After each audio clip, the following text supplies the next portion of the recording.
नमस्कार टे जनाई वीडियो आरंभ कली सकाळर जलखिया मुझे दोसा खाई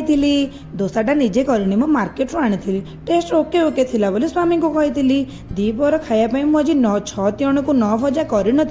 ए थालीटा मो पाई नुहे मो पंडा बाबू सजाई खाइबार करी उषुना भात को कोलथ डाली ता सह आलू भर्ताटा को केमती जीवी फुली से खाई सारा पर थाली बाढ़ी आनी अधिक बासन माजिबा को पड़ोनी बोली राति खाइबार करी मु इडली को मटर आलूर तरकारी क्या क्या खाइबा पसंद जीवे मते कमेंट करी पंडा बाबूंकर भारी पसंद इडली को गुगुनी कर देइथिली मु तांको मन जानी एठी तांको मु कहूतिली कि जानिच मु सिना करछि मटर आलूर तरकारी हेले बासुची सेटा खाली मटन मटन सांग हे खाइया पई रात्रि भोजन करिथिले मु एठी थिबा मोर भाई मानको निमंत्रण रक्षा करी से माने आसीथिले तांका सह मो सिद्धू बाबू भी खाइबा को बसिले भाई आसला बेले आनी आम समस्त खीरी वीडियो भल लगे जी सब्सक्राइब करी रही नमस्कार जय जगन्नाथ।